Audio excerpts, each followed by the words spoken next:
bueno, el día de hoy vamos a tocar un tema muy interesante en el marco de lo que viene a ser este diplomado en Derecho de Familia, Procesal de Familia, Sistemas de Protección de Niñas, Niñas y Adolescentes.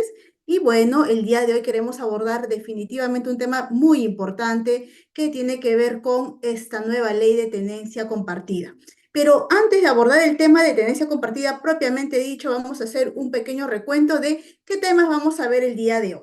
Uno, definitivamente es el tema de la tenencia compartida y este bien jurídico que se tutela. También vamos a ver la variación de la tenencia compartida, cómo funciona el tema de la petición, cuáles son las facultades que tiene tanto el juzgado sobre este tema, esta materia tan importante, y la casación 3767-2015 Cusco, que establece algunos parámetros sumamente interesantes que debemos conocer para hablar o para, digamos, ahora compartir la temática sobre tenencia compartida.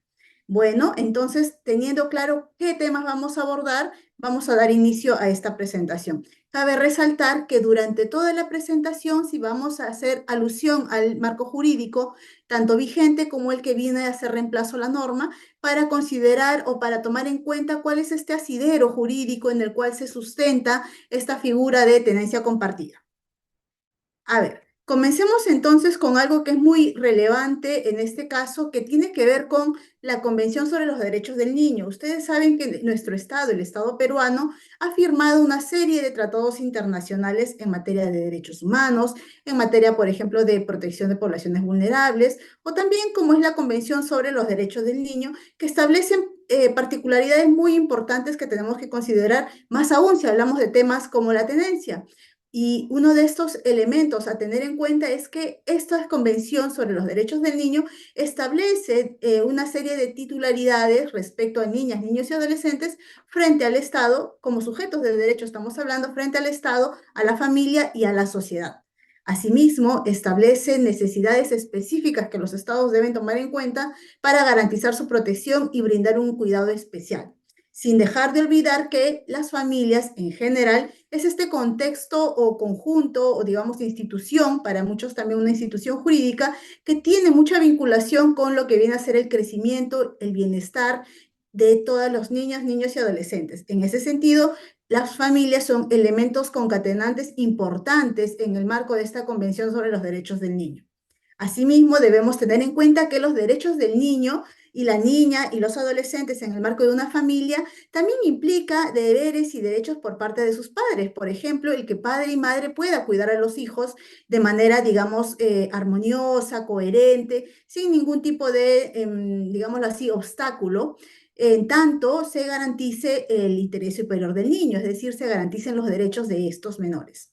Ahora, una de las cosas que también es relevante considerar es que este tratado internacional que tiene carácter vinculante para nuestro país establece también de que las niñas, niños y adolescentes no pueden ser separados de sus padres salvo que esté en riesgo el interés superior del niño o de la niña. Este elemento queremos que ustedes lo recuerden. ¿Por qué? Porque el interés superior del niño va a ser un principio fundante para hablar incluso de la tenencia compartida. Y es más, establece o miremoslo como ese elemento que transversaliza el ejercicio tanto de los derechos como de los deberes en el caso, por ejemplo, de los padres o las madres.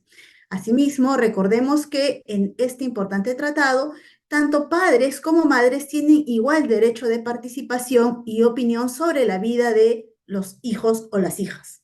Ahora, ¿por qué consideramos que este es un elemento relevante a tomar en cuenta? Porque uno, ya estábamos diciéndolo, lo estábamos señalando, tiene un carácter vinculante para el Estado. Es decir, el Estado se ha comprometido a nivel internacional de garantizar y proteger los derechos de las niñas, niños y adolescentes, y más aún aquellos que conforman una unidad familiar.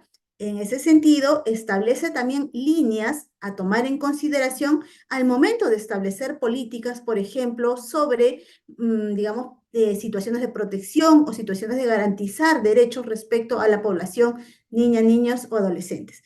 Y en ese sentido, nosotros vamos a poder ver más adelante cómo es que con la convención toma, digamos, se materializa o toma cuerpo en cada uno de los casos, incluso que podemos ir viendo en casos de tenencia. Ahora, un elemento también a considerar tiene que ver con, digámoslo de esta manera, cuál es el marco en el cual recae también no solamente este espacio formativo o este tratado internacional, sino también el marco jurídico interno. Y en ese sentido, aquí tenemos que señalar que existe lo que conocemos ya también ustedes, aparte de la Convención sobre los Derechos del Niño, que también protegen las diferentes niñeces y adolescencias, también consideramos el marco jurídico interno como es la Constitución Política del Perú, cuyo artículo 4 establece y reconoce la necesidad de protección y garantizar los derechos de las niñas, niños y adolescentes, aún más también constituidos en una familia. Tenemos también la ley 27337, que tiene que ver, o es la que ha dado el origen a lo que se conoce ahora como el Código de los Niños y Adolescentes, que establece criterios importantísimos a considerar cuando hablamos, por ejemplo, de situaciones como tenencia, alimentos, entre otros regímenes.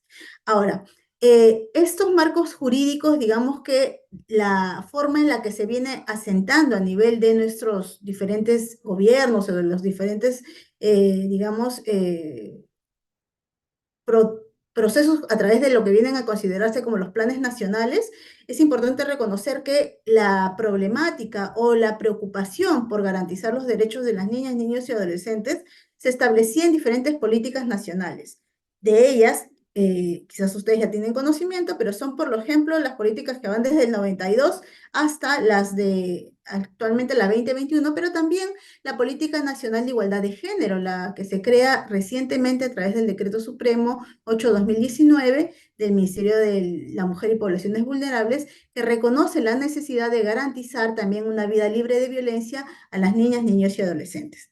Ahora, eso también nos viene a dar como que el alcance de la política o la visión que se tiene para el 2030, es decir, garantizar los derechos de niñas, niños y adolescentes, generar un sistema, digamos, de respuesta oportuna en caso de que haya alguna situación de vulneración o de desprotección de sus derechos, y en esa medida las políticas nacionales son como esta especie de hoja de ruta que va a permitir no solamente a los gobiernos desarrollar, digamos, o cumplir con los mandatos internacionales, sino que también van a dirigir líneas políticas a nivel de diferentes instituciones o entidades del Estado. No solamente estamos hablando del Ministerio de la Mujer y Poblaciones Vulnerables, sino también, por ejemplo, de ministerios de Educación, el Ministerio de Salud, y también establece, digamos, lineamientos claros para los diferentes poderes del Estado, en los que consideramos no solamente el Congreso como un importante poder, sino también, por ejemplo, el Poder Judicial, a través de las propias, digamos, resoluciones que se puedan emitir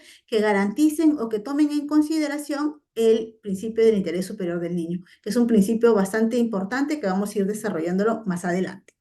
A ver, ahora, un punto a considerar en este espacio tenemos que lo que tiene que ver con la tenencia y el bien jurídico tutelado, y específicamente en este punto tenemos que recordar dos elementos que posiblemente ya lo han desarrollado en alguna clase anterior, y de hecho lo que vamos a hacer es una especie de recordatorio, ¿no? Por ejemplo, cuando hablamos de tenencia estamos hablando de una, digámoslo así, es como que una cara de lo que es la patria potestad. La patria potestad vamos a pensarlo como una especie de paraguas, ¿no? Una especie de marco que establece una serie de presupuestos entre los que están tanto deberes y derechos de los padres y madres de cuidar, por ejemplo, ellos como personas a sus hijos y a sus hijas y brindarles protección y bienestar. Ahora, una de las cosas que también es interesante reconocer que esta patria potestad releva también lo relevante o lo, digamos, lo que puede ser como algo importante también a ver más adelante, que es esta facultad exclusiva de los padres para poder determinar de alguna u otra manera cuál es la mejor decisión en atención a la protección que se brindan a los hijos que tomen ellos. Y esto va a ser interesante porque cuando hablemos de tenencia compartida, esta facultad que otorga la patria potestad es un elemento que va a tomar un cariz o un matiz diferente, pareciera. Tomémoslo por favor en consideración. Asimismo establece que la patria potestad se ejerce de manera conjunta o también individual, porque como ustedes saben, hay muchos hogares o muchas familias que son también monoparentales, es decir, que están jefaturadas por una de las, digamos, de los progenitores, sea el padre o sea la madre. O también podemos hacer uso de esta patria potestad, por ejemplo, cuando hay situaciones en donde se ha determinado a nivel judicial que sean uno de los progenitores quien la ejerce. Entonces vamos a ir viendo cómo es que esto se va tornando de alguna u otra manera situaciones o va generando situaciones que están, digamos, en la lógica de garantizar y proteger los derechos de las niñas, niños y adolescentes. Y en ese sentido, la patria potestad, pensémoslo como una especie de elemento que puede ser hasta cierto punto también flexible. Flexible en el sentido de que el derecho también puede establecer algunas restricciones o garantizar el ejercicio de esta, quizás de una de las partes en detrimento de la otra, pero tomando en cuenta siempre que existe un interés superior importante a considerar, que es el de las niñas, niños y adolescentes. Ahora, en el caso de, por ejemplo, el Código Civil, estamos pensando en los artículos 462, cuando hablamos de patria potestad o situaciones en las que se puede considerar, digamos, las restricciones a estos elementos que puede considerar la patria potestad, cuando, por ejemplo, existe una situación de abandono, cuando existe una situación de condena por la comisión de algún delito, o también, por ejemplo, cuando estamos hablando de situaciones en las que se pone en peligro por una decisión o por digamos, una dirección mal orientada de los padres, de alguno de los padres hacia los niños o las niñas. Por ejemplo, también están las situaciones en las que se les somete a mendicidad, se les exige que realicen actividades que están incluso contrarias a sus propios derechos y que mayan incluso su dignidad. Hablamos también de situaciones en las que el código reconoce como tratos duros o de excesiva, digamos, considerados que no son propios o apropiados para garantizar un adecuado crecimiento, un adecuado, digamos, una adecuada protección. O, por ejemplo, también por negar o prestar el tema de los alimentos, ¿no? Eso también es un elemento que se considera para poder restringir la patria potestad. Ojo, hablamos de restricciones, más no de eliminación, porque la patria potestad es como, digámoslo de esta manera, nuevamente, una especie de paraguas que garantiza determinados derechos y que en algún momento pueden ser restringidos, pero no podemos hablar necesariamente de eliminación. Entonces, en ese sentido, para el espacio que estamos aquí generando, es importante recordar que la patria potestad entonces es una característica que acompaña a los padres y a las madres en atención al cuidado, al bienestar, la protección que brindan a sus hijos y a sus hijas. Y esta patria potestad no es ilimitada ni, digamos, irrestricta, sino que está sometida también a una serie de criterios y reglas que se espera que cumplan en el marco de los derechos, pero también de los deberes que pueden tener los padres con los hijos y las hijas. Ahora, pasamos al tema de la tenencia como un elemento que, digámoslo de esta manera, forma parte de la patria potestad. La tenencia, como ustedes saben, tiene que ver con esta coexistencia que existe entre los padres y los hijos, pero también con los cuidados que determinan o que ellos establecen para los hijos o las hijas en atención a esa convivencia. Entonces, la tenencia es un atributo de la patria potestad y constituye, dice nuestro ordenamiento jurídico, una situación fáctica. Por eso vamos a hablar más adelante incluso de lo que es esta diferencia entre tenencia de hecho y tenencia de derecho, pero que también es importante reconocer que la tenencia, por su naturaleza, digamos, llamémoslo de esta manera, casi maleable también, puede ser sometida a variación. Esto, digamos, de alguna u otra manera nos va a ayudar a poder ver cómo es que, en qué momento entra una tercera persona, por decirlo de esta manera, que viene a ser el juez o la jueza, quien puede tomar alguna decisión frente a algún conflicto cuando no hay digamos, esta especie de armonía en la toma de acuerdos en el caso de los padres, ¿no? Ahora, la tenencia también, por su naturaleza, como ya decíamos, tiene esta característica de puede ser cambiada, no necesariamente se va a determinar de una sola manera. La tenencia también implica, o mejor dicho, la tenencia tiene que tomar en consideración que no necesariamente implica una representación legal de los menores o de las hijas o hijos. ¿Esto por qué? Porque recuerden también que a partir de lo que es la Convención de los Derechos, el tratado que reconoce los derechos de los niños, se establece también que hay una autonomía por parte de las niñas, niños y adolescentes que se va construyendo o afianzando. En ese sentido, la tenencia ciertamente es una facultad importante, pero ella no se puede oponer a el desarrollo también en el marco de la propia autonomía que viene construyendo una niña o un niño o un adolescente. En ese sentido, la tenencia, digamos, también nos va a permitir reconocer, bajo este elemento de situación fáctica que decíamos hace un momento, que podemos estar en una situación en donde hay una tenencia, por ejemplo, de hecho, pero no necesariamente de derecho. Cuando estamos hablando de cada una de ellas, vamos a verlo más adelante. ¿sí? A ver, continuemos un poco con el punto de cómo es que viene siendo regulada a nivel de nuestro marco jurídico interno. Acuérdense que tenemos un marco jurídico internacional que es reconocido por los estados, incluyendo nuestro país, en donde se establece determinados criterios a considerar que busca de alguna u otra manera establecer y reconocer lo que viene a ser el interés superior del niño como un elemento que atraviese incluso el marco jurídico interno. Ahora, en nuestra regulación, en lo que viene a ser el Código de Niñas, Niños y Adolescentes, lo que teníamos nosotros a nivel de nuestro marco normativo es que, por ejemplo, se señalaba que cuando los padres estaban separados, de hecho, la tenencia de niñas, niños o adolescentes se determinaba primero de común acuerdo. Eso es un punto importante, que luego vamos a ver que es un elemento incluso que coincide con la tenencia compartida. Pero también se considera el relevar que se tiene que tomar en cuenta, se tenía mucho que tomar en cuenta lo que era el parecer o la opinión de las niñas, niños y adolescentes. Y esto va a depender incluso de qué margen de edad tiene esta persona, este niño, niña y adolescente, para poder también, digamos, generar determinado, para que la elección en la que esta persona brinde pueda ser también una elección considerada al momento de la decisión judicial que se vaya a tomar.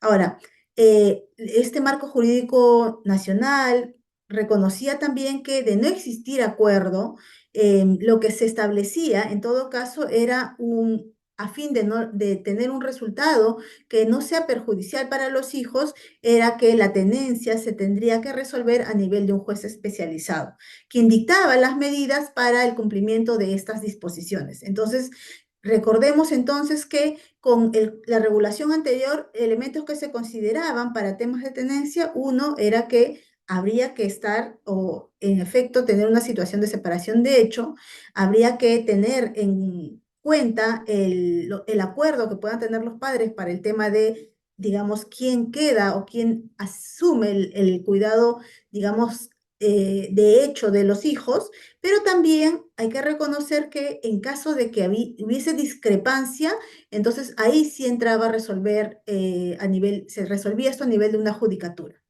Y requería incluso dictar medidas especiales, medidas que requerían también cierto cumplimiento, pudiendo incluso, dicen, disponer de una tenencia compartida. Es decir, la figura propia de tenencia compartida que vamos a ver en láminas más adelante ya era un elemento que se venía considerando a nivel de nuestra regulación interna. Pero sí recuerden siempre que incluso la propia decisión que tome a nivel judicial, que se tome a nivel judicial, siempre tenía que buscar o salvaguardar lo que se conoce como el principio del interés superior del niño o adolescente. Esos son elementos que nosotros debemos recordar, pues para esta clase que va a ser el tema de tenencia compartida, vamos a ver cómo son esos matices que se vienen dando a nivel normativo. De otro lado, tenemos que hay, digamos, algunos acuerdos que se toman en cuenta o algunas consideraciones o modalidades que el juzgado va a tomar en cuenta cuando esté viendo casos sobre tenencia. Sobre tenencia inicialmente, ¿no? Todavía no hablemos de compartir. Una de las cosas que la judicatura toma mucho en cuenta o tomaba mucho en cuenta a nivel de, atención a nuestro marco jurídico, tenía que ver con cuánto tiempo y con quién ha compartido o ha convivido mayor tiempo el hijo o la hija.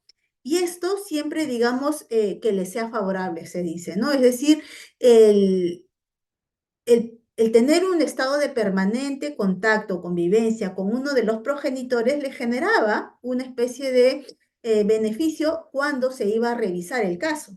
Pero recuerden que todo está sometido incluso a la consideración de si es beneficioso para el menor o la menor la situación de poder dar la tenencia a uno de los progenitores. Otro elemento a considerar era este criterio que se llama el criterio, digamos, de los años tiernos, ¿no? En donde el hijo menor de 3 años o la hija menor de 3 años se decía que debía permanecer con la madre. Y ahí hay un elemento que que se considera o se puede tomar en cuenta como que es la madre quien va a proveer cuidados en ese sentido, al ser todavía una persona, un niño, una niña que necesita cuidados muy específicos. Se creía que era mucho mejor, mucho más conveniente que ese cuidado lo siga brindando la madre, lo que se conoce como el criterio de los años tiernos. Ahora, En caso de que se trate de un niño o una niña, incluso aun cuando hablemos de un tema de un adolescente, recuerden que también su opinión es bastante importante. Pero recuerden también que en caso de que uno de los progenitores tenga la tenencia, eso no opta a que no, se les restrinja los otros derechos, que por ejemplo tendría que ver con el régimen de visita.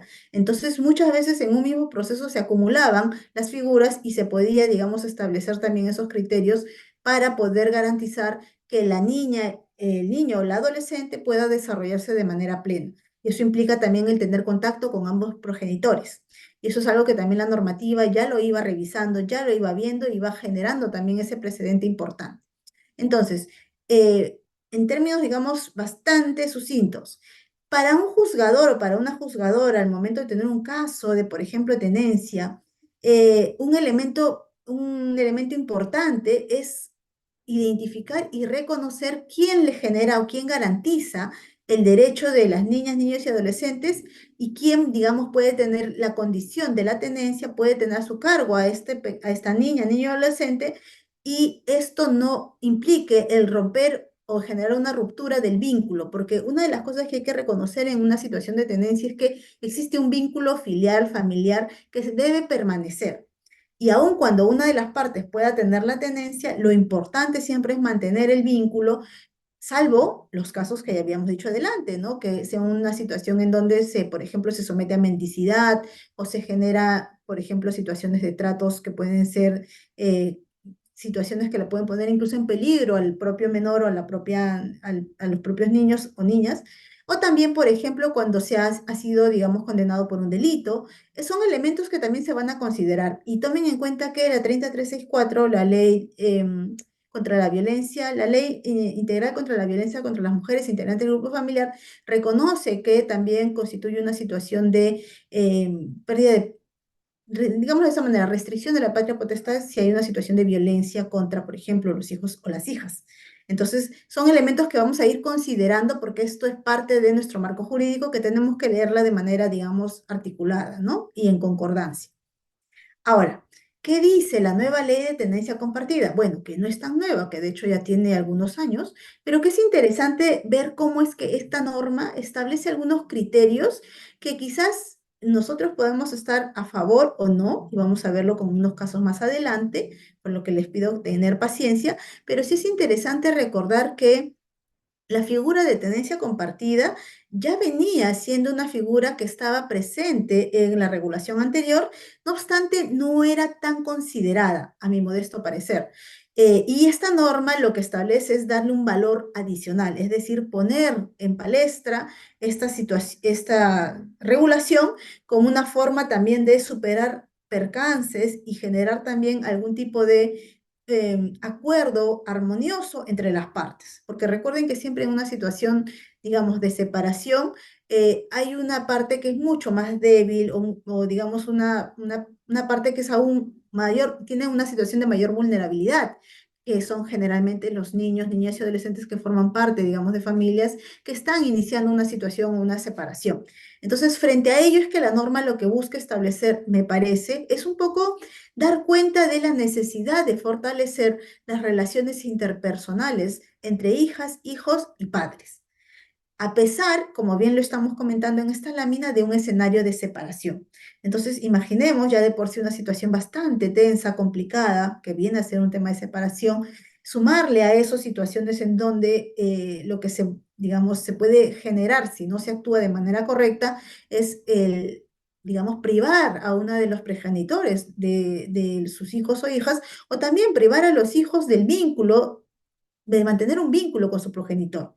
Entonces creo que por ahí la norma es interesante. Vamos a seguir analizando de si qué elementos quizás pudieron ser mejores trabajados, pero por lo menos podemos entender que el sentido de la norma ha sido un sentido de establecer o mantener las relaciones de manera más armoniosa, de manera más, digamos, fluida entre progenitores e hijos. ¿Sí? Entonces, con esta ley de la regulación de la tenencia, lo que tenemos es que hay una modificación de estos artículos que hemos visto inicialmente y tienen que ver mucho con el resguardar, nuevamente repetimos, reiteramos, el tema de mantener las relaciones en la medida digamos, garantizar cierta relación armoniosa en un escenario que es de por sí difícil. Entonces, ¿qué dice la modificación? Lo que dice el artículo 81 luego de esta modificación es que cuando los padres estén separados, como hemos dicho que eso es una situación fáctica, la tenencia de los niños, niñas o adolescentes, en suma de los hijos, es asumida por ambos padres, excepto los que no sean posible, digamos, o resulte perjudicial para el menor. Si se dan cuenta que un elemento inicial que, digamos, resaltamos es que continuamos en la lógica de que sean ambos padres los que ejercen la tenencia y las excepciones son que más bien no sea posible esta por algún elemento, por alguna situación, o que exista una situación perjudicial para el menor. Entonces, este artículo, en este primer párrafo, lo que busca resaltar es que la tenencia tiene que ser de ambos padres. Luego continúa diciendo que los padres, de común acuerdo o en común acuerdo, toman en cuenta el parecer del hijo, la hija, ¿no? Y determinan la forma de la tenencia compartida. De ser el caso, dice, se formalizará con una conciliación extrajudicial. Nuevamente, aquí el elemento que prima es el de establecer acuerdos, el de llegar a situaciones de, digamos, en la que ambos estén en un punto, digamos, que quieran. Si bien es cierto, la separación o la relación posiblemente ya no funciona, pero al tener un vínculo filial con el hijo, la hija, lo ideal es mantener una situación armoniosa y por ello hablan de el común acuerdo y la toma en cuenta de la decisión también de los hijos en estos puntos, ¿no? Y más bien que un elemento interesante que suma esta normativa tiene que ver con la formalización de la conciliación extrajudicial para poder, digamos, dar cuenta de este acuerdo. Entonces, elementos a tomar en cuenta, nuevamente, prima el acuerdo, prima el tema de tomar en consideración lo que el hijo o la hija tienen también que opinar frente al tema de la tenencia y que una vez que ésta se determine en común acuerdo de las partes, es que se puede también solicitar la formalización a través de una conciliación extrajudicial. Consideramos que la conciliación extrajudicial es un elemento bastante interesante porque recuerden ustedes que la conciliación ayuda a poder establecer en un documento que puede ser también ejecutable el tema de este acuerdo al que se ha arribado las partes, padres y también con los hijos, ¿no? Ahora, si establece y pone, si se dan cuenta, ya no como un elemento, digamos, central, sino también como un elemento quizás periférico, sin por ello ser menos importante, el que en caso de no existir un acuerdo propiamente dicho, sea el juez quien deba otorgar como, quien debe evaluar primero esta situación y otorgar la tenencia, dice aquí, como la tenencia compartida. Nuevamente, la primera opción siempre es que se vaya por la tenencia compartida y dice dictando las medidas necesarias para este cumplimiento, pero excepcionalmente reconoce la posibilidad de establecer una tenencia exclusiva a uno de los padres, salvaguardando en todo momento el interés superior del niño, niña o adolescente. Es decir, sin dejar que ese proceso, digamos, se tengan situaciones en donde se rompe el vínculo o se prive alguna de las partes, sea el padre o los progenitores, del cuidado de los hijos o también de los hijos de mantener el vínculo con sus padres. Esos son elementos que tenemos que recordar entonces. La ley sobre tenencia compartida, y valga la redundancia el término también, establece como un principal elemento eso de el compartir la tenencia y el de establecer acuerdos comunes. Exige, sí, digámoslo de esta manera, exige a las partes, a los progenitores, el ponerse de acuerdo. Vamos a ver si esos elementos son suficientes, más aún en una situación de separación, porque a veces las personas tendemos a tener, digamos, digámoslo así, ciertos criterios que creemos que una discusión quizás interpersonal deba también ser trasladada a los hijos o las hijas. Y creo que ahí es donde radica también la importancia de esta figura normativa, pues lo que busca de alguna u otra manera es que al margen de la separación y de seguramente inconvenientes que puedan haber en ese proceso, el vínculo que se establece entre hijos y progenitores es un vínculo que debe permanecer. Y por ello creo que en la normativa, en tenencia compartida, lo que nuevamente busca es mantener, garantizar, resguardar digamos, las relaciones interpersonales, los vínculos que se han establecido y también el que puedan los progenitores tener esta posibilidad de llegar a un acuerdo, ¿no? Considerando también la opinión de los niños, niñas y adolescentes, quienes son parte también de la familia, y dando al juez la posibilidad de que pueda también garantizar un espacio de armonía y acuerdo para llegar a buen puerto con este tipo de situaciones, sin dejar que si hubiese una situación que ameritase el tomar una decisión respecto a una tenencia, digamos, a uno de los progenitores, que esta incluso sea como que la excepción a la regla. Porque como ustedes saben y seguramente conocen, muchos de los procesos en temas de tenencia han tenido la lógica de garantizar, digamos, la tenencia a uno de los progenitores. Pero ha sido muy difícil y me parece que es muy difícil, no tenemos mucha data, me parece, en esa materia, de cuántos realmente han podido establecer tenencias compartidas, aun cuando la norma anterior también la consideraba. Entonces, esos son elementos que vamos a ir considerando ahora y lo importante es tener en cuenta, digamos, que son puntos a ver cuando trabajamos el tema de tenencia compartida. Y ahora, en este punto, creo que, no sé si Andreita, tú me estás escuchando. Andrea Casareto es la persona con la que estamos también conectando aquí.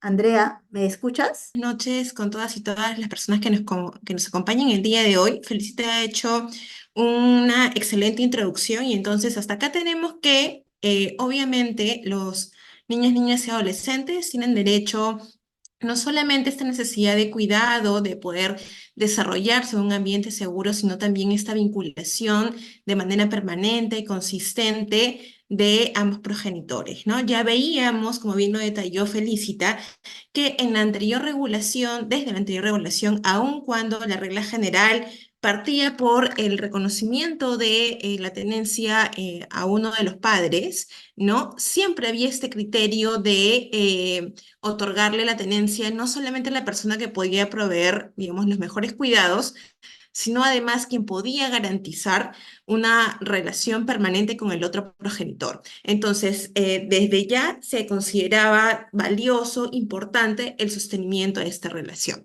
Hemos visto también cómo con el tiempo se ha ido cambiando el criterio a lo largo de los años sobre, digamos, esta tenencia compartida y veremos a continuación cuáles son los criterios de petición y variación de la tenencia. Estamos revisando sus consultas, no se preocupen, de hecho les vamos a ir resolviendo seguramente a lo largo de la exposición y si algo no hubiera quedado claro, al final de la misma también tendremos la oportunidad para abordarlos. Y siguiente, por favor, para poder comenzar con la petición de la tenencia. Perfecto. El artículo 83, de hecho, regula cuál es el proceso de petición y acá, obviamente, tanto la madre como el padre se encuentran en la facultad de poder activar este derecho. Puede generarse mediante un acuerdo directo. Ya veíamos que la conciliación es un medio para poder llegar al acuerdo y para poder regular las condiciones de esta tenencia compartida. Y por lo tanto, imaginemos que estamos en el supuesto en el cual se encuentra de hecho una persona, uno de los padres ejerciendo la tenencia, el otro padre podría invitar a conciliar para poder hacer esta petición. Si es que esto no fuera posible, pues obviamente generándose una controversia, será el juzgado quien pueda estimar, y ya sabemos cuál es la regla general, las condiciones para que se puedan desarrollar la tenencia compartida, ¿no? El artículo 83 es bastante claro. Obviamente hay que presentar la documentación para poder acreditar cuál es el vínculo que nos sostiene con nuestros hijos e hijas, ¿no? Y, y también se van a poder compartir las condiciones que estoy garantizando, que voy a proveer para poder garantizar el desarrollo de la tenencia compartida sin ningún tipo de problema, ¿no? Generalmente también se hace alusión a las condiciones de forma tal que se pueda garantizar que el desarrollo de la tenencia compartida, mucho más en escenarios de separación, como bien lo refería Felicita, se va a dar en armonía para el niño, pero también con la otra parte, ¿no? ¿Cuáles son los elementos importantes, digamos, que hay que considerar también para la petición? Bueno, de todas maneras se va a evaluar cuál es la conducta del padre que está solicitando integrarse en esta ya ejercicio mucho más presente de la tenencia, ¿no? Serán considerados, obviamente, factores como si es que ha sido una persona que ha cumplido con sus obligaciones alimentarias, si es que obviamente tiene algún tipo de denuncia por violencia, porque no es lo mismo, por ejemplo, considerar que un padre o una madre que ha entrado en calidad de deudor alimentaria pueda solicitar una tenencia luego sostenida sin que sea un elemento determinante, excluyente por sí solo, si es un elemento que se va a valorar en el momento en el que el juez pueda considerar justamente el interior superior del niño y pueda tratar de analizar si es que esta no es una medida, por ejemplo, más bien para escapar de las obligaciones alimentarias y no necesariamente para construir o fortalecer la relación que existe con los hijos e hijas, ¿no? Entonces, será también importante poder resolver.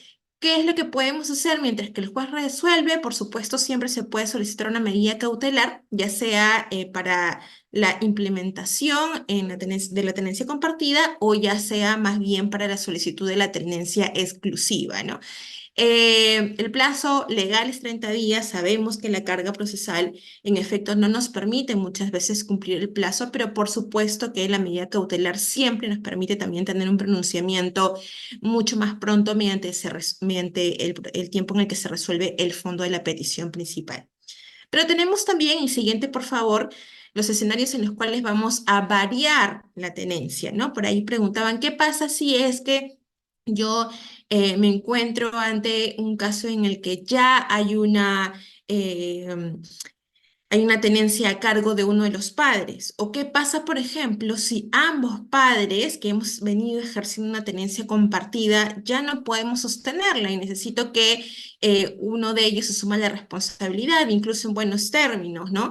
¿O qué pasa si de repente el otro progenitor está generando un impacto negativo en mi hijo o hija porque está desarrollando prácticas de alineación parental, por ejemplo, ¿no? Cuando pongo en contra a mis hijos, cuando los pongo en contra de su otro padre, ¿no? Cuando genero algún tipo em, de acción que va a influir en la forma en la que sostiene su relación con el otro progenitor, ¿no?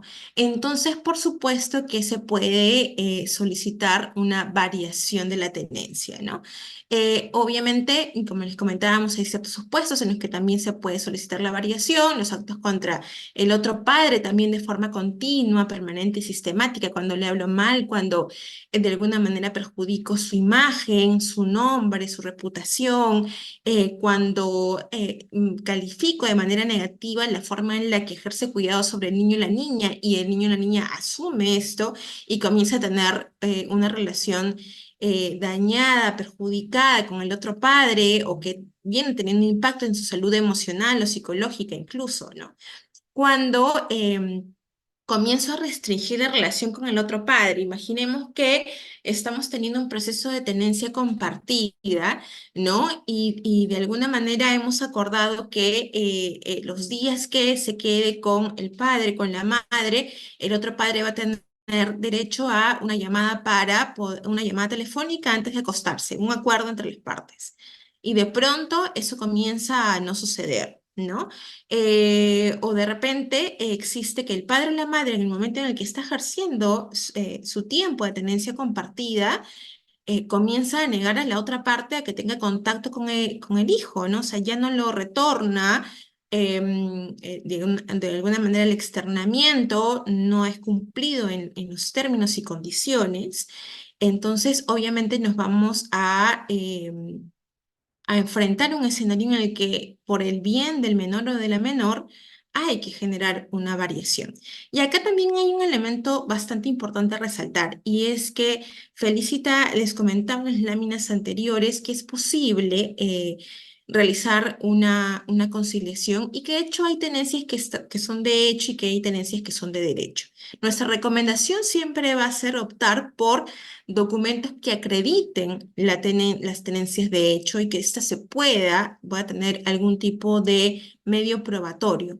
¿Y por qué será importante? Imaginemos que yo voy a conciliar con mi pareja, ¿no? O con mi expareja, mejor dicho, eh, porque tenemos un hijo en común y entonces acordamos que yo voy a ejercer la tenencia de lunes a miércoles y entonces jueves, viernes y sábado quedará a cargo de él y los domingos nos iremos turnando, ¿no?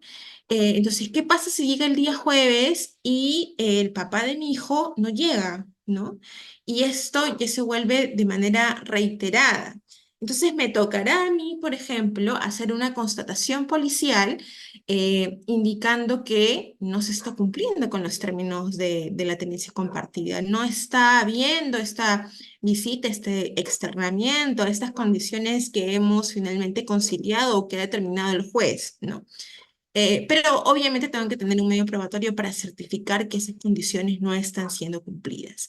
Con este tipo de pruebas, de medios probatorios en los cuales hay incumplimiento, por supuesto que yo puedo pedir la variación, ¿no? De la tenencia porque puedo acreditar que hay un daño, porque puedo acreditar que no hay una conducta responsable, entre otros elementos que, digamos, se pueden poner en conocimiento del juzgado para que vea que es necesario dictar esta medida excepcional en justamente protección de los derechos de los menores. Em, Ante la imposibilidad de determinar un contacto físico, nuevamente recuperamos este sentido de que es necesario seguir considerando las relaciones entre padres, entonces se van a utilizar medios digitales y mantener el vínculo hasta que este proceso finalmente culmine, ¿no?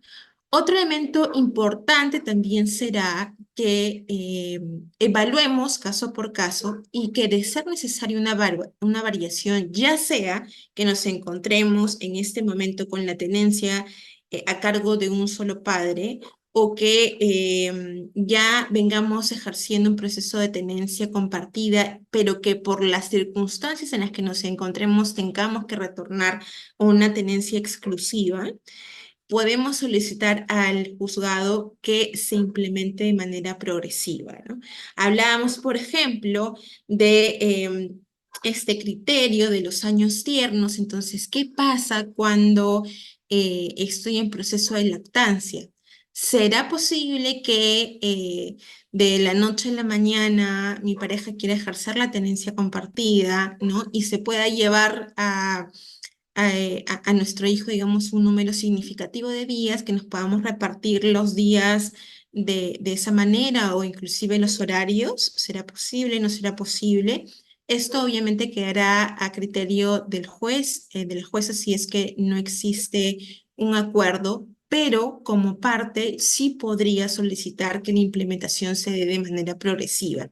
Justamente será nuestra tarea el poder encontrar los argumentos para poder sostener por qué esa implementación progresiva de alguna manera favorece al niño y no más bien lesiona su derecho a poder compartir tiempo y contacto con el otro padre o madre. Siguiente, por favor.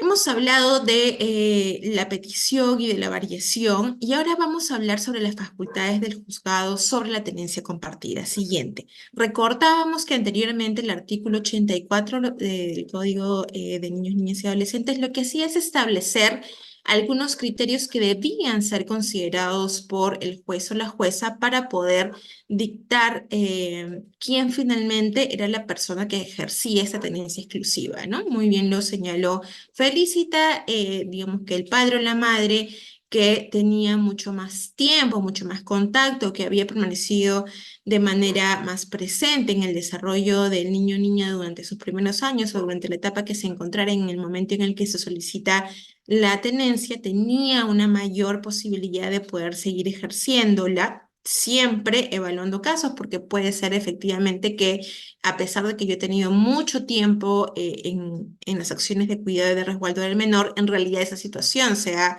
la que lo esté poniendo en peligro.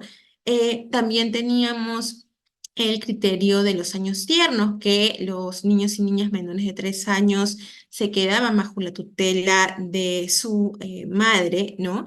Y teníamos también esta indicación de que, digamos, se le otorgaba la tenencia a aquel padre que podía garantizar de alguna manera el contacto con el otro, ¿no? Sin embargo, con la modificación del artículo 84, ya existen cambios significativos en el abordaje de las facultades del juez para poder determinar cuáles son las condiciones para el ejercicio de la tenencia compartida, ¿no? Y entonces ahora el juez, la jueza va a tener que determinar otros elementos, ¿no? Y aquí obviamente están mucho más ligados a esta necesidad de que los hijos e hijas pasen un tiempo significativo, igualitario entre los padres. Entonces, habrá un criterio de, digamos, repartición de horas de forma tal que puedan pasar un tiempo similar, igual, para ambos casos, ¿no? Tanto para la mamá como para el papá. Ambos tienen igualdad de derechos para tomar decisiones en cuanto a la educación, la crianza, la formación y protección. Es un elemento que de alguna manera se enfatiza dentro de la tenencia compartida, ¿no? Pero recordemos que inclusive en la tenencia exclusiva no era... digamos, no era determinante la forma en la que se excluía al otro padre en las decisiones del hijo. Al contrario, se reconocía también este derecho, pero aquí se está de alguna manera reforzando, reconociendo con mayor énfasis esta capacidad de la toma de decisiones en conjunto, ¿no? Se toma también en consideración la distancia entre los domicilios de los padres, ¿no? Pero esto no es un elemento que va a restringir la tenencia compartida, ¿no? Pero sí obviamente va a determinar la forma. Por ejemplo, si es que yo estoy proponiendo que, que de alguna manera yo cuide al menor por la mañana, ¿no? Y que su padre se encargue del cuidado por la tarde.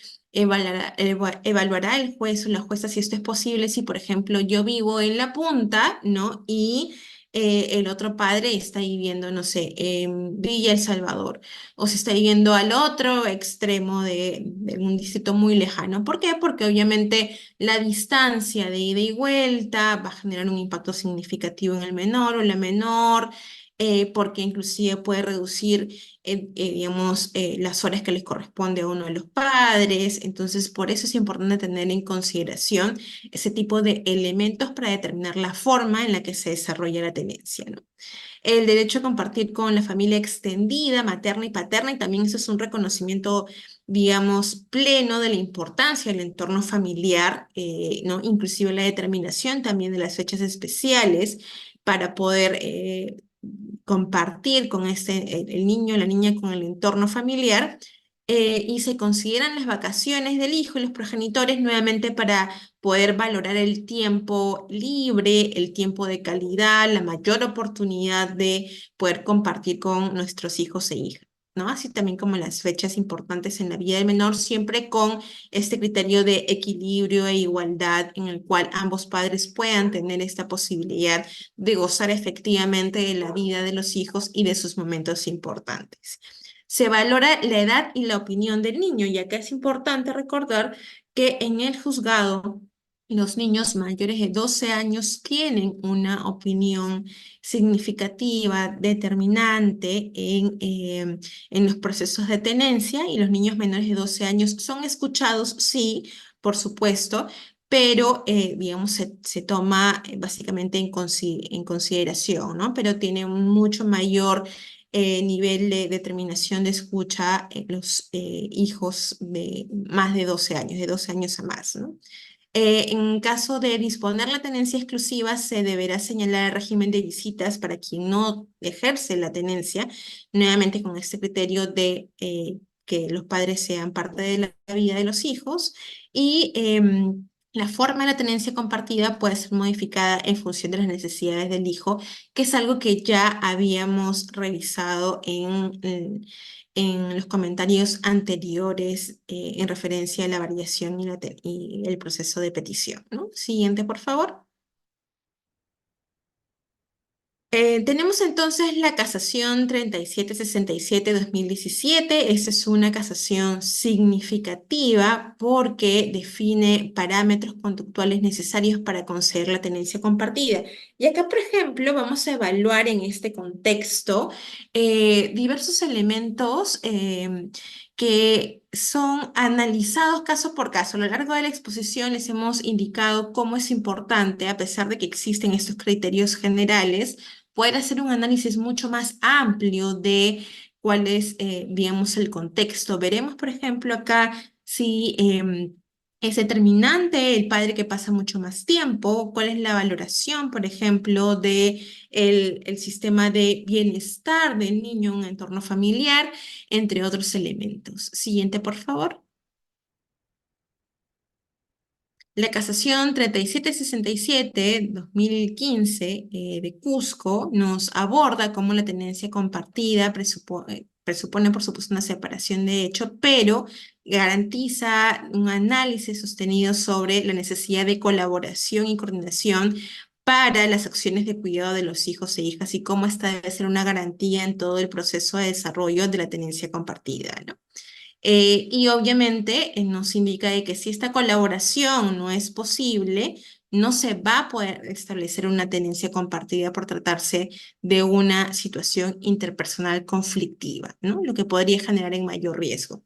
Nuevamente, la regla general es establecer la tenencia compartida, pero esta casación nos trae consigo el sinceramiento, ¿no? La necesidad de poder reflexionar en que en aquellos contextos en los que no va a ser posible que los padres sostengan una vida de coordinación, de respeto, de coordinación, y más bien se genere un escenario en el que las relaciones interpersonales son violentas, son conflictivas, entonces no se podría determinar un proceso de tenencia compartida, porque lo que podríamos más bien es ofrecer a los niños y niñas y adolescentes un escenario más bien de no equilibrio emocional, una situación de riesgo, una situación en la que el bienestar no está garantizado significativamente, ¿no? Siguiente, por favor.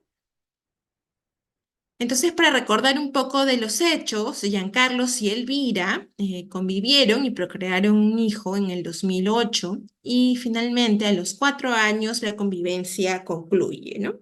En atención a esa separación, el niño se encontraba viviendo con Elvira, con su madre. El padre realizaba visitas al domicilio, pero en el marco del desarrollo de estas visitas tenía conductas violentas hacia la madre y su entorno familiar, ¿no? Entonces, muchas veces la amenazaba con que iba a llevarse al niño y que no le iba a retornar mucho más al hogar por considerar que la madre tenía, digamos, no se portaba, entre comillas, bien con el padre, ¿no? Entonces, obviamente la madre lo que hace es que interpone una demanda de tenencia y custodia y también interpone una demanda de alimentos para poder, obviamente, resguardar los derechos de su menor hijo. En diciembre del 2012, el padre se llevó el niño a Cusco sin el consentimiento de la madre y se negó a devolverlo bajo el argumento de que ésta no lo cuidaba adecuadamente, lo violentaba y que era emocionalmente inestable. Siguiente, por favor. Ante estos hechos, hay varios elementos que se toman en consideración, ¿no? Tenemos la primera declaración fundada, la demanda de tenencia y custodia a favor de la madre, ¿no? Quien venía ejerciendo, de hecho, durante los 4 primeros años de vida del niño. Y obviamente se toma en consideración, se monitorúan los informes psicológicos y sociales que indicaron que el espacio del niño no era un lugar indicado para el desarrollo de su personalidad, ¿no? El padre era una persona inestable emocionalmente, advirtiéndose indicios de alineación al menor contra la madre, ¿no? Alineación parental, la conocida, que es estos actos en los cuales uno de los padres comienza a generar una conducta de eh, temor, odio del niño hacia el otro progenitor fundado en argumentos insertados por la otra madre. Entonces genera esto, obviamente, una imagen negativa del padre, un distanciamiento y un rechazo.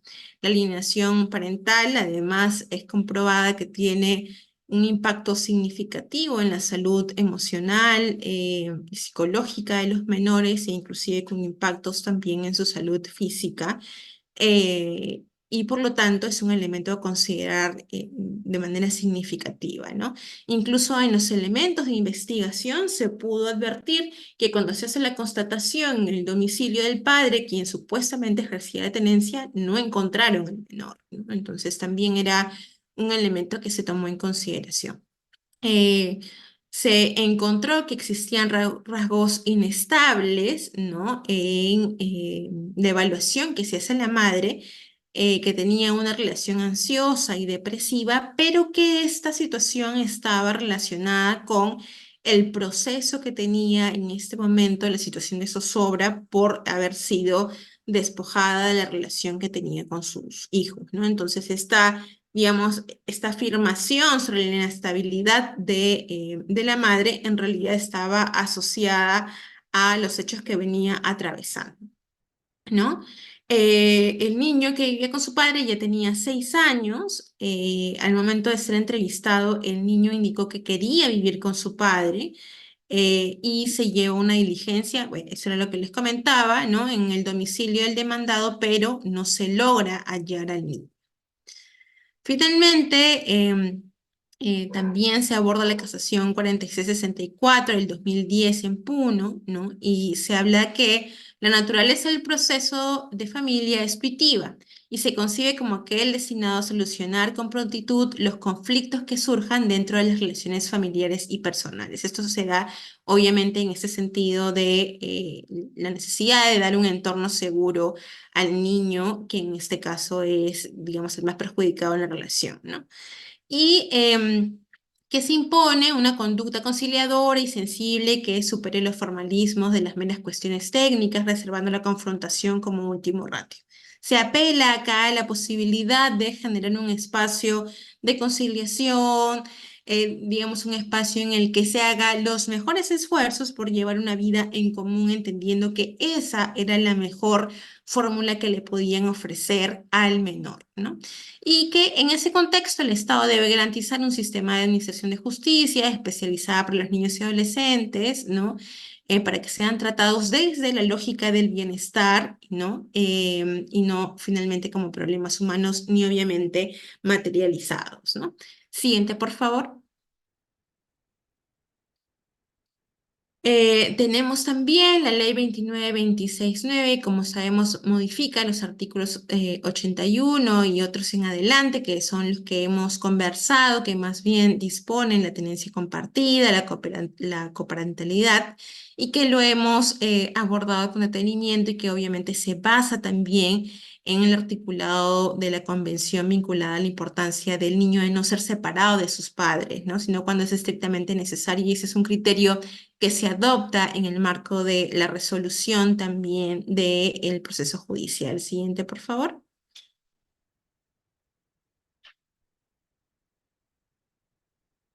Finalmente tenemos la decisión de la Sala Superior que concluye que si es que el sistema peruano optado por la tenencia monoparental, ¿no? Que uno de los progenitores puede ejercer la tenencia, es necesario fijar un régimen para la participación activa del otro padre, ¿no? y analizan finalmente si es conveniente que el niño pueda sostener la relación con su padre y que éste siga ejerciendo la tenencia y que concluye que por las pericias psicológicas que el niño presenta apego a la figura paterna con falta de estabilidad emocional, ¿no? La decisión del Supremo Tribunal establece que no resulta posible conceder la tenencia compartida a favor de ambos padres, que la tenencia compartida, y aquí rescatamos la afirmación del inicio, ¿no? Se hace necesario que entre esos exista o sea probable una relación de colaboración y coordinación constante a fin de compartir el cuidado del hijo.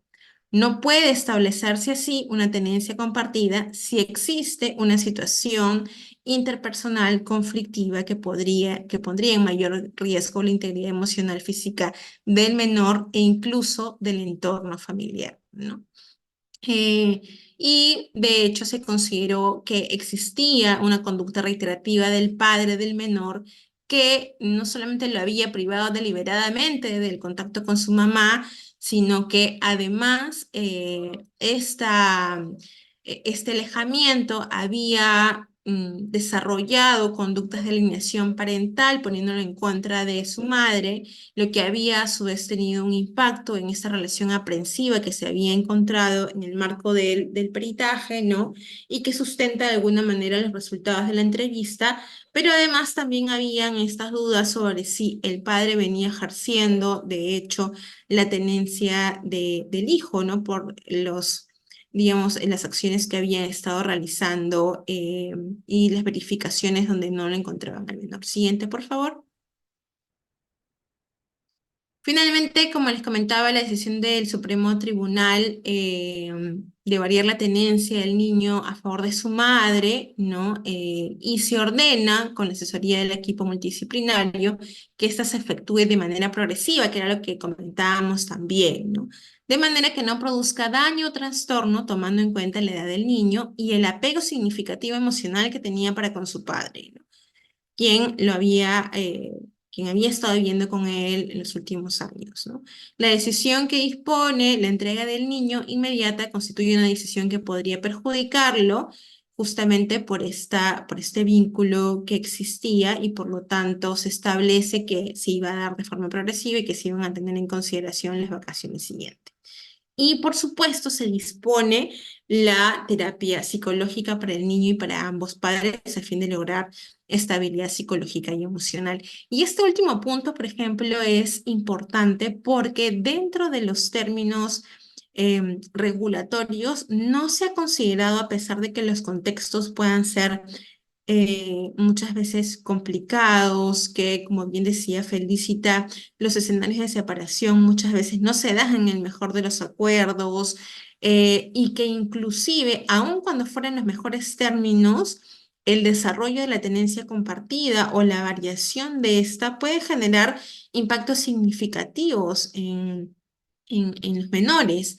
Y llama la atención, un poco también pensando en lo que es en la regulación comparada, que no se haya hecho mención a la necesidad también del desarrollo de terapias psicológicas que acompañen el proceso a los padres y a los hijos para poder tener en el óptimo desarrollo el proceso de tenencia compartida.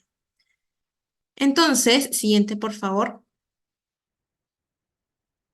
Declararon fundado en parte recurso de casación y casaron parcialmente, ¿no?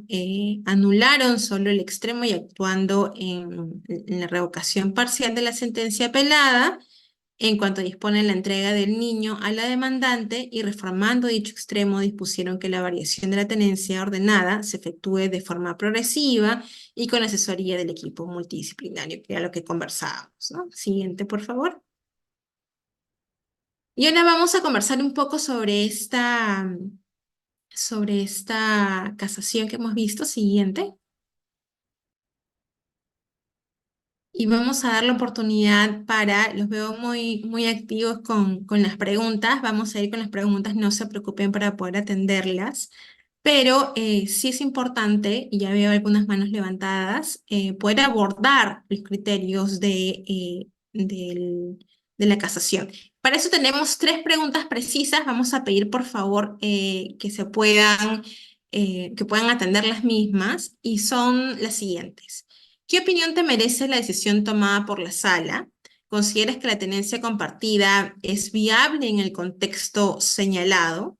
La sala identificó adecuadamente los presupuestos para garantizar el interés superior del niño. Vamos a ir con María Yataco para que nos dé sus impresiones sobre esta casación.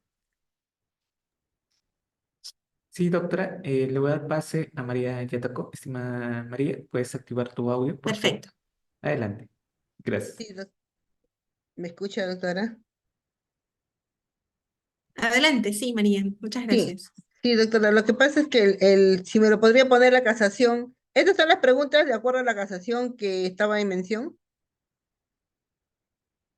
Sí, correcto. Básicamente de apreciación, ¿no? Bueno, es que en realidad, doctora, no le. A ver, un ratito, pues. A ver, un ratito, por favor. Eh, la casación 367. De repente regresamos. Ahí tiene en vista El nuevamente. contexto, Ahí, recordemos el contexto. A ver, recordemos todos para poder opinar. El contexto es el siguiente. Tenemos a Giancarlo por un lado y a Elvira por el otro. Ellos han sido parejas y tienen un menor hijo, ¿ok? Se separan y durante los primeros 4 años de la vida del menor es Elvira la persona que ejerce la tenencia, ¿no? Giancarlos tenía un régimen de visitas y lo desarrollaba con violencia. Cuando se acercaba, digamos, a ejercer el régimen de visitas, cuando realizaba las visitas, realizaba amenazas, efectivamente, de alguna manera sancionaba a la madre, indicándole que se iba a llevar en cualquier momento al menor y que no le iba a devolver. Y entonces, en el marco de esta situación, lo que hace Elvira es entablar una demanda de tenencia para poder tener toda la seguridad de que obviamente va a reconocerse la tenencia que ella viene ejerciendo, ¿no? Y en el marco de este proceso también lo que hace es, obviamente, resguardar los derechos de su menor hijo y demandar por alimentos al padre. En el marco de este contexto, lo que hace Giancarlos es que se lleva a su menor hijo, se lo lleva a Cusco y lo priva de las visitas y del contacto en general con su madre. En el marco de este escenario se desarrolla una conducta de alienación parental. Él comienza a hablarle mal al niño de su mamá. El niño comienza también, obviamente, a rechazarla. Y cuando se hace la evaluación finalmente del entorno del caso, lo que se analiza es que el niño tiene una aprensión significativa con su papá. em, y que obviamente hay una conducta de resquebrajamiento de la salud emocional de la madre, y se determina que esta se debe no a las afirmaciones que hace el padre que la antecedían, sino que es producto del proceso de alejamiento mismo con el padre. Entonces, básicamente, la discusión se centra en poder analizar lo siguiente, ¿no? Teníamos como criterios anteriores que el padre que tenía un mayor tiempo de tenencia con el hijo era que tenía mayores chances de poder quedarse con la tenencia, y en ese escenario, como él se había llevado al niño y eran 2 años que estaba con él, y el niño mostraba una relación cercana, inclusive de dependencia con el padre, y esos eran los contextos que un poco entran en evaluación, ¿no? Es posible separar al niño de alguna manera. eh, Finalmente lo que se determina es, se concluye de que no es posible otorgar una tenencia compartida porque no existen los elementos para poder llevar una vida adecuadamente cordial con la otra parte, y se le otorga a la mamá la tenencia exclusiva, y se determina un proceso, de hecho, progresivo para la implementación de esto, ¿no? Entonces, básicamente, nos gustaría conocer qué es lo que opinan, si es que es viable hubiera sido viable desde otra mirada y ahora pensando también, porque esta sentencia es del 2015, pero pensando también en los cambios normativos que han habido, em, si es que hubiera sido de alguna manera posible determinar la tenencia compartida con otro enfoque, con otra fórmula, y si la sala identificó adecuadamente cuáles serán los presupuestos para garantizar también el interés superior del niño en el marco de esta sentencia. Entonces, tenemos también a Víctor, que se animó a levantar la mano por ahí. No sé si es que quieras opinar, Víctor, algo. Sí, doctora. Estimado Víctor, adelante, por favor. Doctora, buenas noches. Disculpe, aparte que la protección del niño, ¿no? Y esta situación del padre agresivo, que todo, también ha tenido que también, así en la casación, también la protección de la mamá, porque solamente estamos viendo la protección del niño, porque como él es una persona violenta, tarde o temprano va a violentar a ambas partes. Esa es mi opinión, ¿no? En esta casación han tenido que ver también la, la protección vulnerable de la mamá, para que no haya agresión y violencia, sabiendo muy bien que ese Cusco se lo llevó y la ley los verifica que no hay rapto, no solamente que lo llevó, pero el tema es también la protección de la mamá. Ahí ya han tenido que también ver también esta situación de la protección de la mamá. Esa es mi opinión, doctor. Muchas gracias, Víctor. María, Ronnie y Jesús. María. Sí, doctora, le doy pase a María Yataco y luego continuamos con la clase, doctora, porque los demás participantes no están con cámara activa. María Ah, Yataco, ok. adelante, por favor. ¿Puedes activar tu audio, María? María Yataco. Creo que no va a interactuar, doctora, entonces continuamos con la sesión. Adelante. Ya, perfecto. Entonces ahora vamos un poco en consideración a lo que dijo Víctor, inclusive. Siguiente, por favor. A ver, siguiente.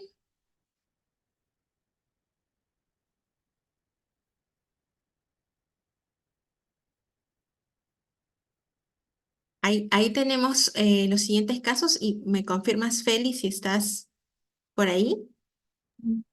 ¿Qué tal? ¿Qué tal, Andrea? Muchísimas Perfecto. gracias. Sí, justamente en atención a que, digamos, la casación que hemos visto nos deja algunos elementos, como bien lo señalabas, respecto a la importancia de identificar la necesidad de que prime el interés superior del niño, pero también yo siento que nos ha dejado algunas dudas. Por ejemplo, si bien es cierto, dice, ¿no? La tenencia compartida, si nosotros lo contextualizamos en el contexto actual, la tenencia compartida busca que las partes se pongan de acuerdo. Hay situaciones en donde es muy difícil que esto se llegue a cabo, ¿no? Y ahí vienen estos elementos que en algunos contextos se habla incluso de lo que decían ahí los informes psicológicos y sociales respecto a la alienación, presunta situación de alienación parental, que nosotros también y nosotras debemos tomar en cuenta cuando veamos temas de tenencia. Entonces, en ese sentido, queríamos desarrollar dos casos de manera muy breve y aprovechamos también en ver las preguntas que ustedes tengan para poder dar cuenta también al cierre antes de cerrar la clase. Y uno de los casos que es bastante interesante es el caso de Jessica Lenahan, que es contra Estados Unidos. Ustedes saben que, de hecho, digamos, a nivel internacional tenemos lo que es la Corte Interamericana de Derechos Humanos, también tenemos la Comisión Interamericana de Derechos Humanos, y de hecho este es un caso bastante interesante, pues se trata de una petición que hace esta señora, Jessica Lenahan, contra Estados Unidos, pero sabemos que Estados Unidos no forma parte de este marco jurídico internacional. No obstante, al ser ella una persona que es de nacionalidad, si no me equivoco, mexicana, lo que sí se hizo fue dar algunos, digamos, alcances a través de la comisión, que son interesantes para este caso. A ver, pensemos en esto, ¿sí? Jessica contrajo matrimonio con Simón en los 90, tuvieron 3 hijas. En 1999 ella considera que pues ya no funciona la relación, se separa de él también por indicios de violencia y comienza a realizar los trámites del divorcio. Para ello también, digamos, durante este proceso, ella obtiene medidas de protección específicamente de las cortes, para que se mantenga alejado Simón, quien era en ese caso el padre de sus hijas, pues generaba una situación, digamos, de poca tranquilidad o armonía al interior de la convivencia que tenía ella incluso con las hijas, ¿no? Y establece también el alejamiento dentro de esta medida de protección, el alejamiento del hogar familiar y ante estas situaciones, digamos, de conflictos que pueden haber al interior también, al terminar una relación, por ejemplo, muchas veces hay situaciones de conflicto que también hay que distinguirlas de los casos de violencia, ¿no? Y en este caso lo que se genera también es que estas órdenes de protección no fueron, digámoslo así, cumplidas por parte de Simón, contra quien se había dictado las mismas, ¿no? Una de las cosas elementales de estas medidas de protección es que tenía un carácter temporal, que como también suele pasar a veces en nuestros casos, suele tener esa característica. Sucede que en una de estas fechas en las que se da cuenta de que, si bien es cierto, hay elementos suficientes para decir que Simón, el padre de las niñas, tiene una conducta, digámoslo así, violenta contra la madre, estas conductas pareciesen que no se habían tomado en cuenta cuando a él se le hace, digamos, ciertas restricciones. Inicialmente se le establece que hay un régimen de visita, eh, digámoslo así, en compañía de personal, de asistentes sociales o de psicólogas, para garantizar el tiempo de paternidad, pero pasados los 3 meses, él ya puede realizar visitas sin ningún tipo de supervisión. Entonces ahí vamos a ver ese elemento que antes decíamos, ¿no? Parecía había ese sonido, lo lejano de temas de violencia, que algunas veces las personas suelen decir, pero una cosa es que sea violenta con los padres o la madre y otra cosa es con los hijos. Hay que tener mucho cuidado respecto a ese elemento, pues generalmente las situaciones de violencia muchas veces atraviesan a todos los integrantes de la familia y no solamente se centran contra uno de los sujetos o de los integrantes de la familia, ¿sí? Ahora, ¿qué sucedió el 22 de junio específicamente? Él violando esta, digamos, medida de protección y también vulnerando el régimen de visita que se había establecido, que si bien es cierto, era sin, digámoslo así, sin custodia, lo que hace es llevarse a las niñas, a las 3 niñas que tiene con Jessica Lenahan. Se habla de un secuestro, las lleva desde la mañana hasta la noche, por más que la madre intenta comunicarse con él, no obtiene respuesta. Lo que sí tiene es información por parte de la madre de Simón, que la llama también un poco atemorizada porque él le comenta que ya no quiere seguir con su vida. Hay situaciones en donde pareciese que él está como que en una situación que no termina de decidir qué es lo que va a hacer, pero sí hay esa preocupación latente, constante, en el caso de Jessica como madre, pero también hay una inacción por parte de las fuerzas policiales, pues si bien es cierto tenían conocimiento de que esta situación estaba pasando, la actitud que tomaron fue poco, digamos, poco oportuna, por uno de los argumentos que decían es que él era el padre. Al margen de que había medidas de protección, había indicios de violencia, ya se estaba procesando el tema del divorcio y una de las causales era el tema de abuso y violencia, pero no fueron elementos a considerar. ¿Qué sucede luego? Lo que pasa es que el padre estaciona su vehículo frente a una, digamos, una comisaría, ¿no? En donde inicia o empieza una serie de disparos contra esta institución. Y como ustedes saben, hay una respuesta siempre cuando hay, porque generalmente se considera, eso puede considerarse como un ataque, y lo que hacen es responder. La policía responde con armas de fuego también a esos disparos. Eh, Producto de esta situación es que posteriormente ustedes, pues como ya pueden irse dando cuenta, hay una situación en la que termina siendo, fallece tanto Simón, quien inició los disparos, como las hijas, quienes estaban en el vehículo que él llevaba en esos momentos. Entonces, lo que se hace es digamos, un pedido ante la Comisión Interamericana de Derechos Humanos que da cuenta de que el Estado no garantizó los derechos que amparan, por ejemplo, en este caso a Jessica Lenahan, que tiene que ver con la debida diligencia. En atención no solamente a situaciones de violencia propiamente, o digamos, violencia en el marco de lo que se considera anteriormente violencia doméstica, sino que también la desprotección que se generó a partir de digámoslo de esta manera, del no tomar las medidas adecuadas y oportunas para evitar el desenlace de la muerte de las 3 niñas. Entonces, frente a eso es que uno comienza a pensar hasta qué punto también la puesta en riesgo de las hijas o los hijos constituye una forma de generar también una mayor situación de violencia contra la parte que posiblemente para argumento y criterio de Simón, estaba actuando de manera incorrecta, ¿no? Posiblemente. Y decimos posiblemente ¿por qué? Porque cuando hay situaciones de violencia, generalmente una de las partes considera que la otra está faltando a su deber. Y ahí viene lo que nosotros también trabajamos mucho, que tiene que ver con el enfoque de género, ¿no? El enfoque de derechos humanos, que resalta que existe esta situación de patrones que se asignan a las personas en atención a su sexo. Es decir, ella, al ser madre, lo que debió es garantizar la unión familiar, por ejemplo. Eso es un estereotipo. Generalmente, cuando las relaciones no funcionan, pues es mejor terminarlas y cada quien, como dicen, por su lado, pero respetando que tienen vínculos comunes y generalmente esos son los hijos.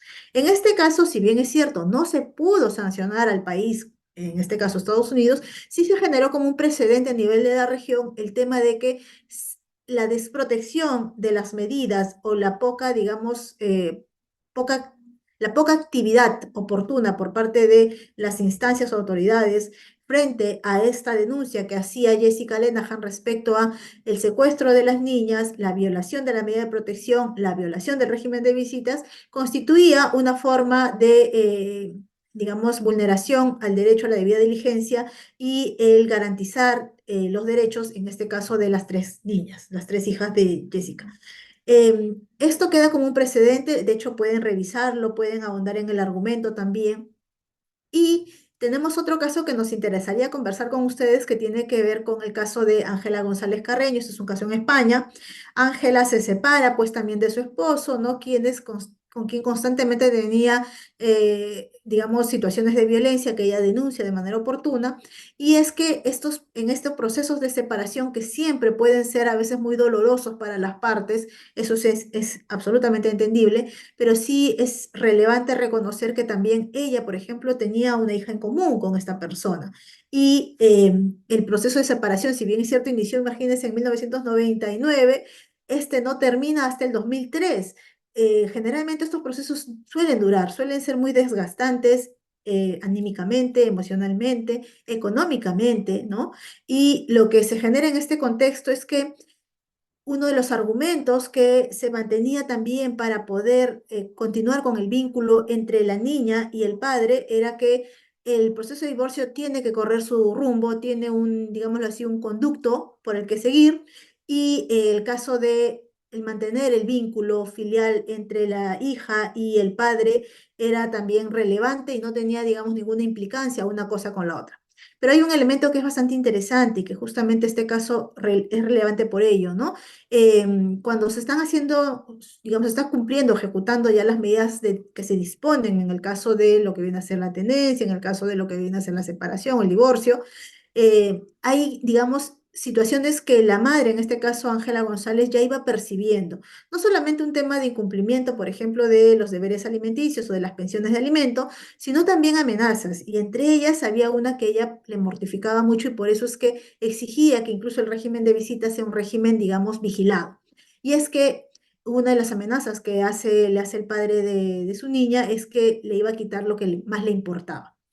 Se llega a establecer estos regímenes de visitas. Inicialmente también había, digamos, intervención de los servicios sociales. Y llegado a un punto también aquí es que se establece o se supera o se da, digamos, porque por ya no necesario establecer el régimen de visitas, sino vigilado, sino establecer un régimen de visitas libre, en el que, de hecho, él ejerce, ¿no?, estos regímenes de visita, pero en una de las fechas en donde le correspondía, lo que se produce es digamos, el suicidio del padre sin antes, o mejor dicho, antes el asesinato de la hija en común. Y eso es un elemento que, digamos, es interesante porque a nivel de España se viene trabajando en lo que es la violencia vicaria, que es esta violencia que se ejerce generalmente uno de los progenitores contra los menores o las hijas o los hijos en común para generar mayor daño o sufrimiento a la otra parte. Entonces, a partir de este caso, de hecho no es el único, por si acaso, a nivel de España, pero sí es un caso emblemático porque había una serie de medidas ya dispuestas que pareciese que no se, digamos, realizaron correctamente, ¿no? Entonces, una de las cosas que hay que recordar en este caso es la importancia que tiene el Comité CEDAW respecto a las recomendaciones que establecen en torno a que la violencia, considerada violencia doméstica, muchas veces que se entienden que son cometidas contra una de las partes, sí deben ser tomadas en cuenta cuando se habla de situaciones de custodia o se habla de situaciones de regímenes de visita o tenencia también en el caso de las hijas o hijos en común. Y lo relevante de este caso, permítanme resaltar, es que el propio Tribunal Español reconoce que estas recomendaciones son de relevancia y hay que cumplirlas, ¿no? Pero aparte de ello, también identifica la necesidad de que el Estado reconoce que hay una vulneración a un derecho y frente a esa vulneración establece también que estas recomendaciones que establece que se establece a través del Comité de la CEDAW tienen que formar parte de su regulación interna. Y creo que ello es bastante relevante porque incluso nosotros como país también tenemos conocimientos de diferentes, digamos, recomendaciones, documentos de acompañamiento para poder entender adecuadamente la Convención sobre la Eliminación de todas las formas de discriminación contra la mujer, CEDAW en sus siglas en inglés, que tenemos que comenzar a incorporar en nuestra jurisprudencia también. ¿Por qué? Porque de alguna u otra manera lo que buscan es establecer, digámoslo de esta manera, precedentes que permitan prevenir situaciones de mayor violencia. Entonces, este caso, por ejemplo, de Ángela González nos da cuenta de lo que se conoce a nivel de España o Europa como la violencia vicaria y que posiblemente aquí en nuestro país aún falta desarrollar, ciertamente, pero no dejemos de ver que el elemento de la violencia puede también atravesar relaciones al interior de las familias. Y es por ello que al hablar de tenencia compartida, tenemos que tomar en cuenta si estamos en un contexto en donde, digamos, hay un desarrollo armonioso, respetuoso, en el marco de los derechos y no hay relaciones de poder o subordinación que de alguna u otra manera puedan generar situaciones de desigualdad a las partes. Hablamos de padres y madres, es decir, de los progenitores, y que genere incluso una mayor situación de desprotección y vulneración de los derechos de niñas, niños y adolescentes que son quienes, digamos, también pueden ser víctimas de este tipo de contextos, ¿no? Eso es un poco lo que queríamos comentar en estos casos, Andrea, te doy la palabra. Muchísimas gracias. Muchas gracias, Felicita. Entonces, vamos ya concluyendo con la presentación de hoy y para esto vamos a tener dos momentos adicionales, ¿no? La primera es conocer un poco sobre las principales ventajas y desventajas de las modificaciones normativas en torno a la tenencia compartida. Y lo siguiente es poder absolver algunas de las varias preguntas que hemos tenido por el chat que hemos estado revisando. Nos da mucho gusto saber que hay mucho interés también y vamos a reforzar también algunos elementos que vemos que hay principal interés en poder profundizar. Lo siguiente, por favor. Entonces, hemos hablado sobre las ventajas y desventajas que puede traer una tenencia compartida. Dentro de los comentarios, ustedes nos decían, pero qué pasa? ¿Cuál podría ser el impacto en la salud emocional de los hijos? ¿Qué puede pasar si es que no hay un escenario efectivamente en el que se puede desarrollar una relación de respeto, de cordialidad entre los padres? Em, entonces, vamos a analizar un poco cuáles han sido también las opiniones, no solamente de nosotras, sino también de muchas personas de la doctrina en análisis sobre esta modificación, ¿no? Obviamente partimos del reconocimiento de que esa es una medida que persigue el interés superior del niño, pero vamos a hacer como un doble check para ver si es que esto efectivamente está aportando el objetivo por el cual se ejerce este tipo de regulaciones. Hemos visto que la modificación hacia la tenencia compartida ahora hace mandatorio este tipo de tenencia, ¿no? Y muchas veces no existe una evaluación del caso en particular, ¿no?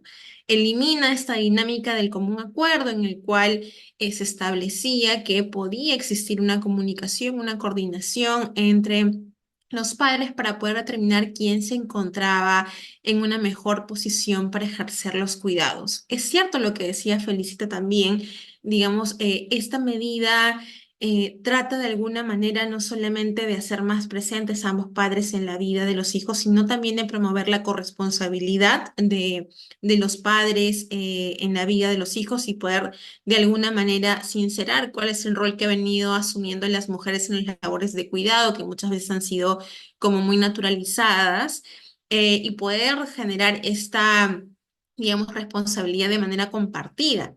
Pero nos preguntamos, por ejemplo, si esto es una realidad en nuestro país.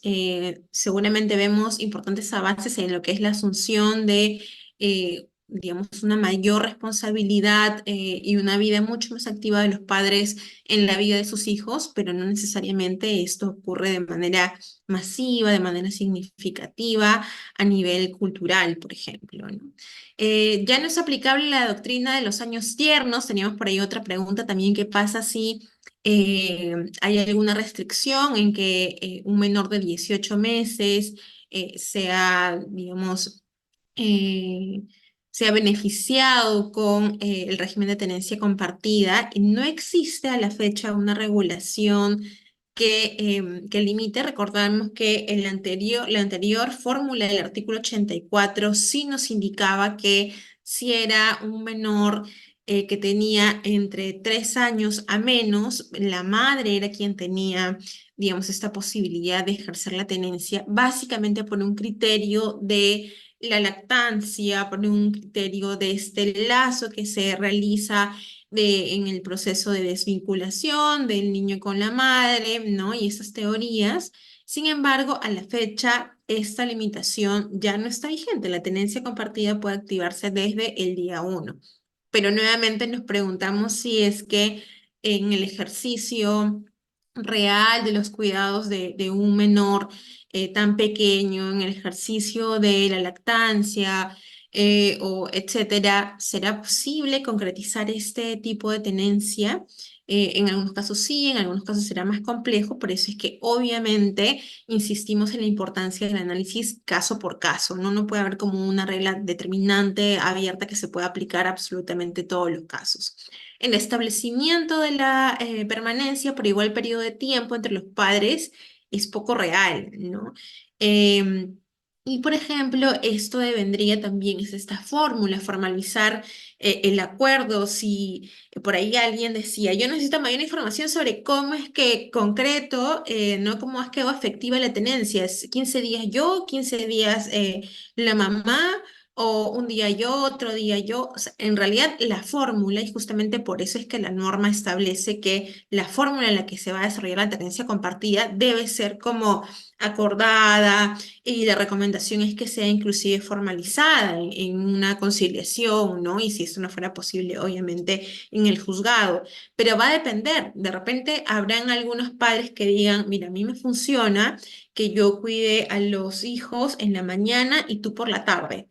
Otras personas dirán, no, a mí me funciona cuidar los lunes, miércoles y viernes, y a ti martes, jueves y sábados. Otras personas dirán, a mí de lunes a miércoles, yo de jueves a sábado, ¿no?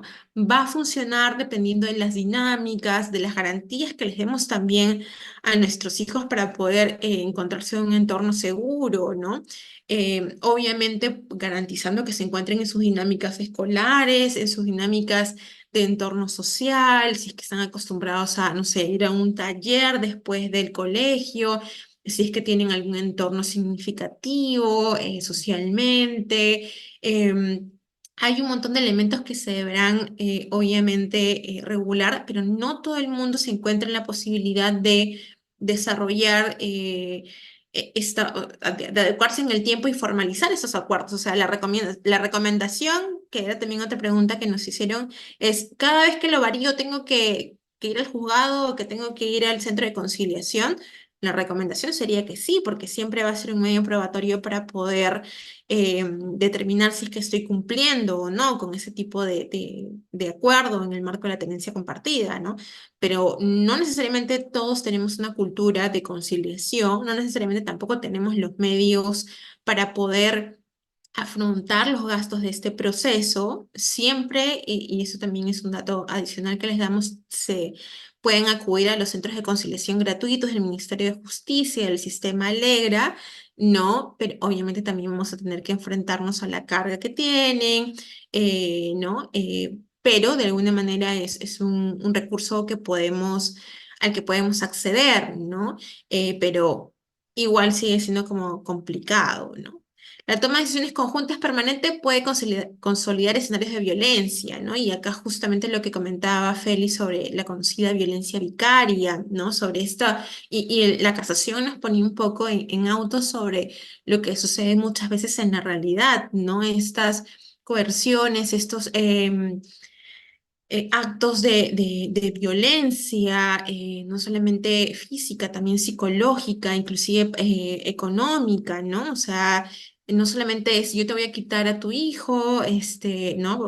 Porque en ese lenguaje inclusive, ¿no? Yo te voy a quitar a tu hijo, nunca más lo vas a volver a ver, eso es lo que nos decía la casación, sino también es, eh, ahora yo no te voy a pasar nada más de pensión, ¿no? Porque me lo voy a llevar. Y entonces hay obviamente también un impacto en lo que es el entorno, lo que nos comentaba Víctor, ¿no? Sobre la posibilidad de generar también entornos violentos, en escenarios en los que sabemos que a nivel social los índices de violencia y de tolerancia a la violencia son significativos, ¿no? Y que cada vez más también vemos casos de alienación parental, ¿no? Que también es una forma de ejercer violencia, ¿no? Nos preguntaba si es que había algún tipo si es que estaba penalizado, por ejemplo, la alienación, y digamos eh, que siendo una forma de ejercer violencia psicológica, entonces debe ser merituado también y obviamente analizado, comprobado, el impacto que genera en la vida de las personas, no solamente de los niños, sino también inclusive de madre o la padre o el padre que de alguna manera es víctima de esa situación, ¿no?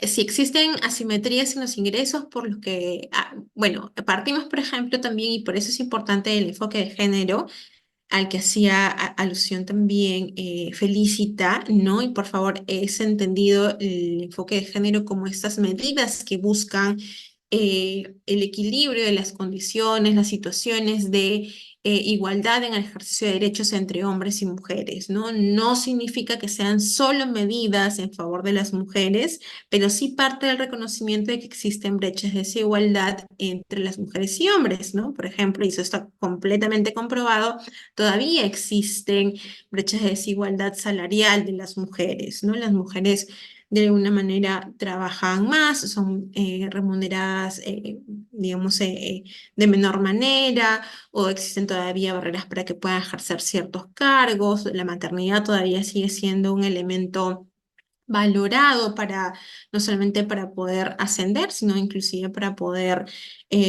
ser contratada en algunos contextos, ¿no? Y la participación de las mujeres en los entornos informales, ¿no? El autosostenimiento de las mujeres y su participación en entornos formales hace que obviamente sus condiciones económicas puedan variar, ¿no? Entonces, si lo sumamos justamente a estos actos, por ejemplo, de violencia, o estos elementos en los que optamos por la alienación parental, en los que le ofrecemos de repente, hay un padre que está en mejor posibilidad de ofrecerle un entorno económico a un niño, puede influir inclusive en esta valoración de con quién quiere estar, ¿no? O si uno de los padres, por ejemplo, le provee solamente recreación y la otra persona es como se encarga del cuidado de su día a día, muy probablemente también haya una inclinación, ¿no? Sobre el espacio en el que quiere estar como mucho más tiempo, ¿no?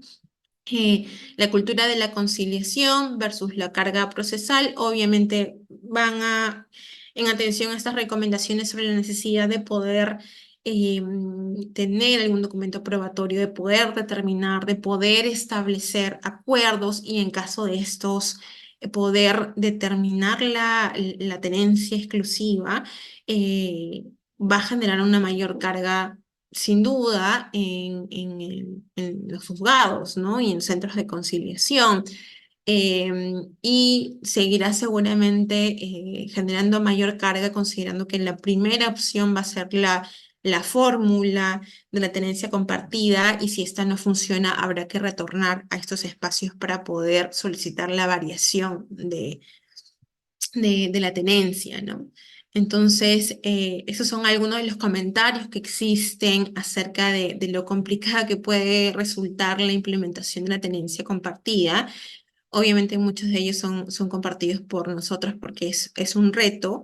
Partimos, por supuesto, del escenario ideal en el que los niños, niñas y adolescentes tienen que encontrarse en un escenario en el cual puedan establecer relaciones sanas con ambos padres, ¿no?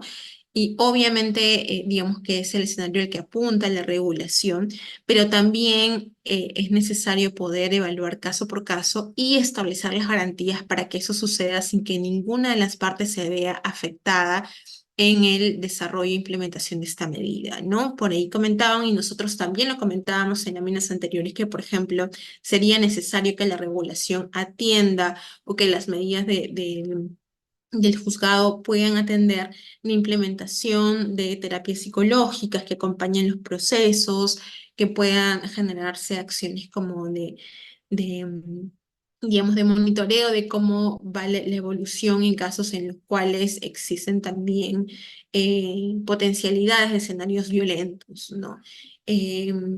Bueno, será obviamente importante para poder ir considerando y haciendo efectivo, mucho más real, mucho más cuidado este proceso de tenencia compartida, ¿no?